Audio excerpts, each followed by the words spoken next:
Good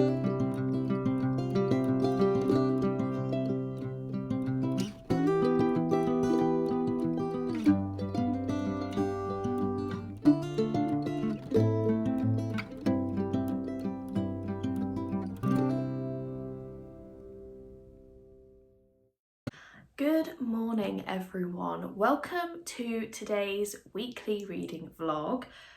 I am so excited for this week, I can't even tell you. I'm about to start work, it's Monday morning, I'm up bright and early and I am about to obviously get my work day going, but I wanted to update you on what this week's going to entail, plus give you a quick reading update because I've read a little bit.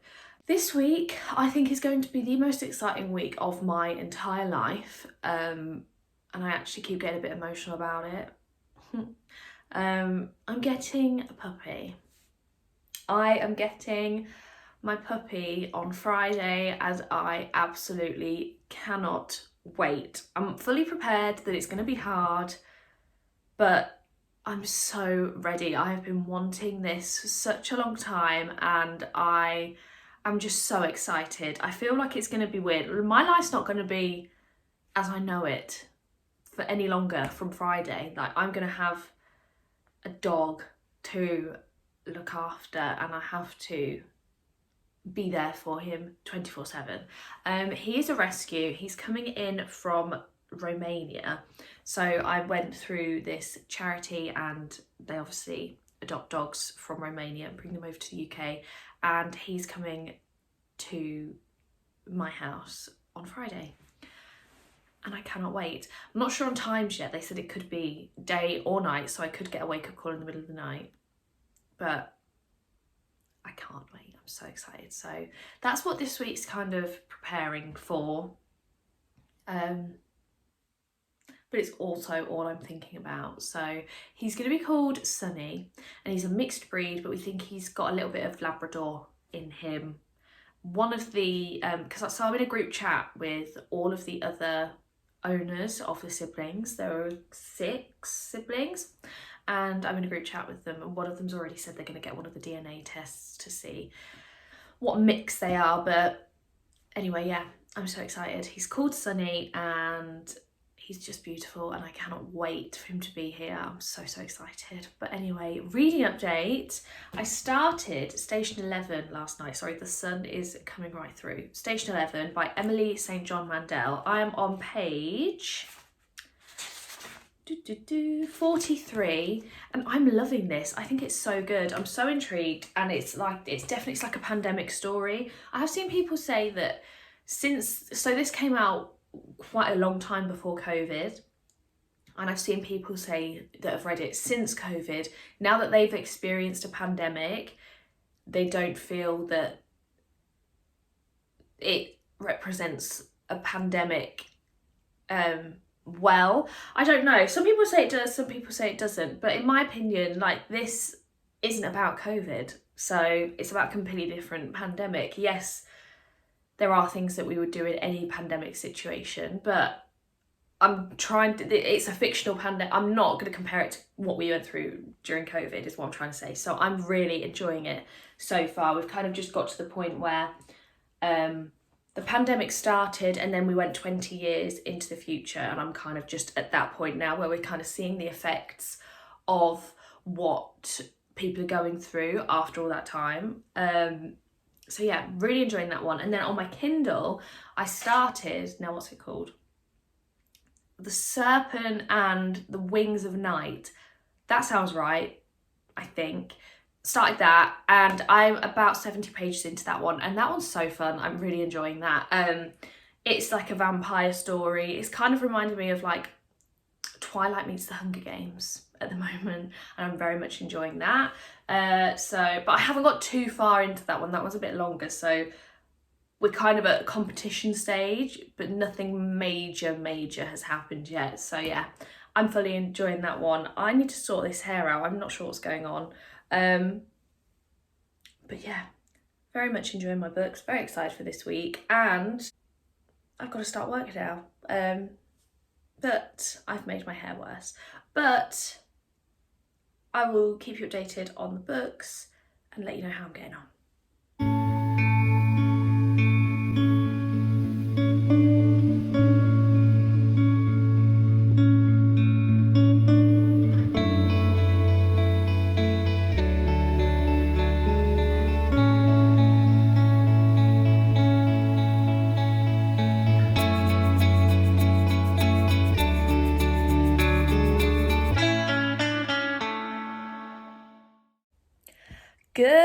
morning, happy Tuesday. Don't have too much to update you reading wise because last night I spent my evening editing my book Unhaul, only to decide that I hated it and I'm not going to upload it. So I need to refilm that on my lunch break today. I thought as I was editing it, I was like, look, let's just edit the whole thing. Maybe by the end it'll be fine. No, spent ages editing the whole thing to then be like, I'm absolutely not uploading this one. So that was supposed to be uploaded today. So maybe a lesson learned not to edit video the day before it goes up and that be the first time you actually look at it, because that's what I do every week. Most of the time it's fine, but obviously this has taught me that it may not be. But will I listen to myself? Probably not. I read a little bit of The Serpent and the Wings of Night last night in bed, and I am really getting into it actually. I don't think I'm enjoying it as much as like other people. Other people are absolutely obsessed, and while I'm enjoying it, I don't think I'm on that level of enjoyment, but it is really good. And I was about to say, it's a bit unrealistic that this human has lasted so long in a competition among vampires, but then I remember it is a book about vampires. Not realistic in the first place. So I need to get that out of my brain immediately. But yeah, very much enjoying that one so far. We are at the point now where, actually no, I was literally going to go into like a full spoiler there. No, I'm not going to say that, but I'm very much enjoying it. And with Station 11, I've literally only read like not even 20 pages more since yesterday morning, but read a little bit this morning and I'm really enjoying this one.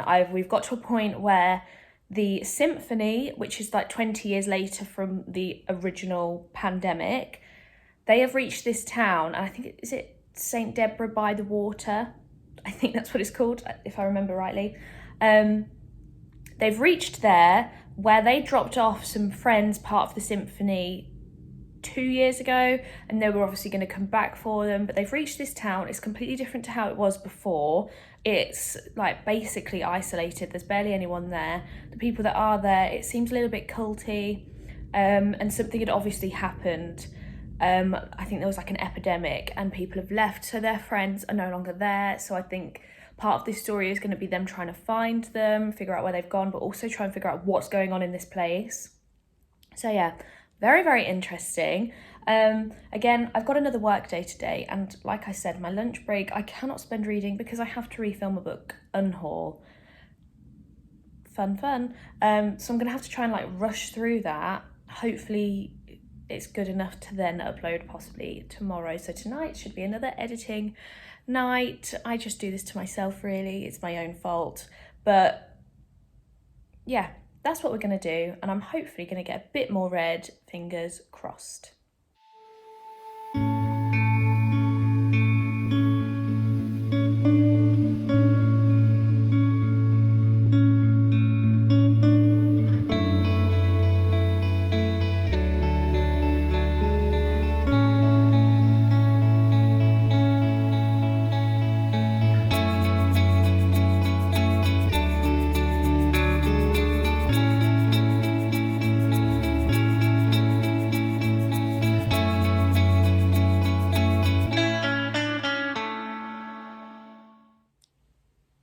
It's dog day. I am so excited, but I'm also so impatient. It's not going to be until like later on today, probably evening, when we get him, but I'm so excited. Haven't updated you much this week, literally because I've barely done any reading and I've really not got up to too much else other than what I've already shown you. So I thought I would just wait until today. I'd like to get one book finished at least for this reading vlog, but we shall see.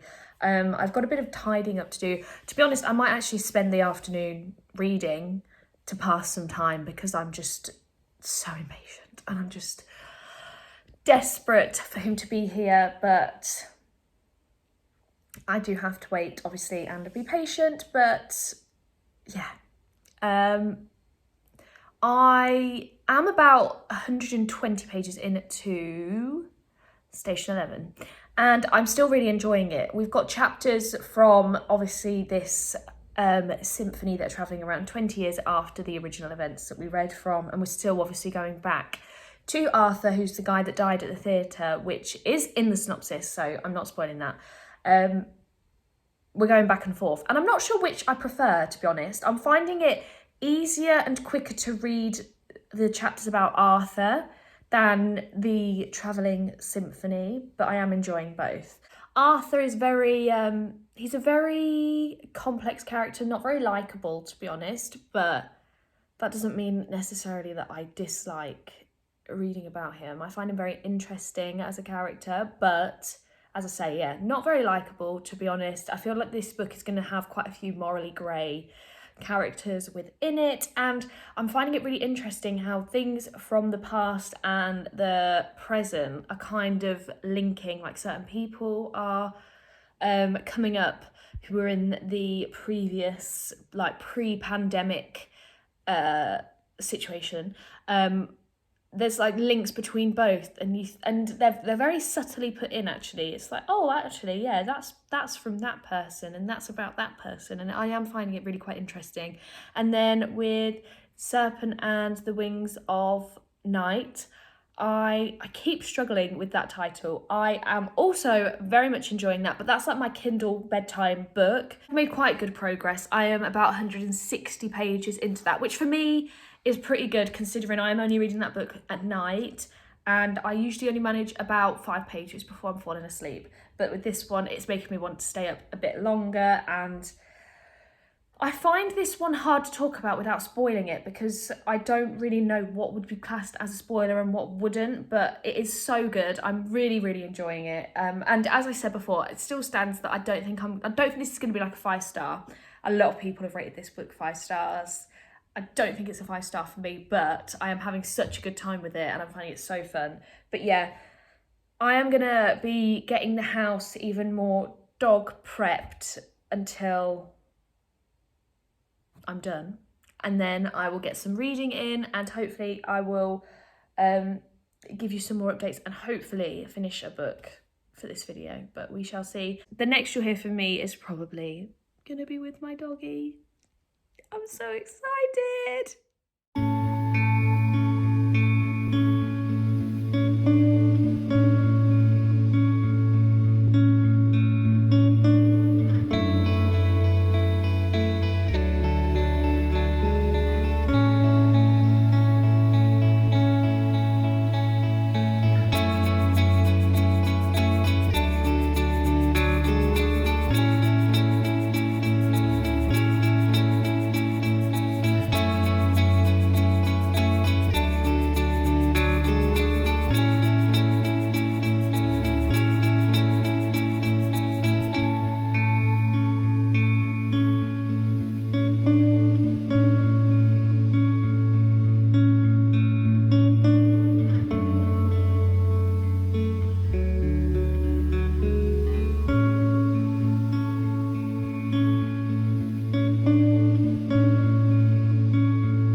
Hey everyone, it has been a little while since I last updated you. It has been over a week now with, my little boy, who I think is going to come over.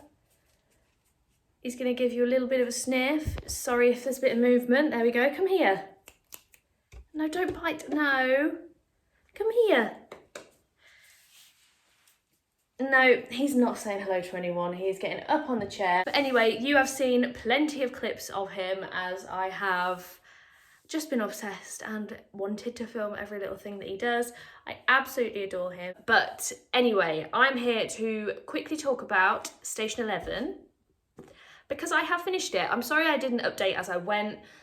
The way I was reading this, it kind of didn't work for me to update. I was reading it so sporadically that it just I couldn't figure out the perfect time to update you, but I have finished it. And I will say, because I read it so sporadically, I think that hindered my enjoyment a little bit. I think this book should be read probably in a few sittings. I think you need to sit with the book for a while as you're going, not do what I did and pick it up, read 20 pages or so, put it down, and then not pick it up again for a little while, because I feel like to really kind of understand the atmosphere, you need to be in it and you need to be kind of like plodding along with it.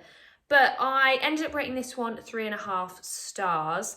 I think the writing of this was incredible, but like I said, the way I read it, I guess it didn't do the book justice, because I kept going back to it, getting confused who we were with, and it did kind of it just jumped around quite a bit and didn't really answer some of the questions that I had, which I can't really go into because it would spoil things. But yeah, and I guess this isn't a spoiler, but I don't know. If you don't want to know anything about this, just skip a few seconds ahead. But I felt like there wasn't really an ending to this, which kind of left me feeling a little bit disappointed. And yeah, not much really happened, while a lot happened at the same. It's so hard to talk about this book because I feel like it's covering quite an expansive topic. Obviously, we're following a pandemic, and we're also following the life of this actor who passed away on stage, Arthur. And so obviously there's quite a lot going on there. Arthur had 3 wives and a son, and we're kind of establishing his life up until the point where he died, how he got to where he was, all the people that he met, and so on and so forth. And then obviously we have the pandemic situation, at which at first I was kind of the mindset, as I said, like people were comparing this to, obviously now we have been through a pandemic, it's not realistic. And at the time I was thinking, well, it's not a book about COVID, so it doesn't have to be exactly what we went through during COVID. But I will say some of the things that happen are a bit extreme and are a bit dramatic, and they aren't realistic. But I think that is just because we have that frame of reference to go by. If we hadn't had that frame of reference, then maybe we would have read this and thought, wow, okay, that's an amazing pandemic story. This is exactly what could happen. Whereas we didn't have like a loss of electricity, flights weren't like cancelled completely forever. Like there's certain things like that where I'm just a bit like, okay. But other than that, I did enjoy it. And like I said, the writing was fantastic. I really feel like Emily St. John Mandel can write really good atmosphere. So yeah, I did enjoy this one. I think I might reread it at a different point where I'm not reading so sporadically, like I've been saying. But I am kind of getting into a routine now with Sonny. We're kind of figuring out, he's figuring out my routine, I'm figuring out his routine, and we're getting there. So I am finding more like pockets of time to sit and read. So I'm hoping to get a lot more read soon. But anyway, yeah, that's it for this vlog. I really hope you enjoyed it. I'm sorry there wasn't much reading happening. There was a lot more dog content than book content. But in my future vlogs, I'm gonna get a good mix of the two. But anyway, yeah, that is all from me today. I really hope you enjoyed this video, and if you did, I love it if you could like and subscribe, and I will see you in the next one. Bye.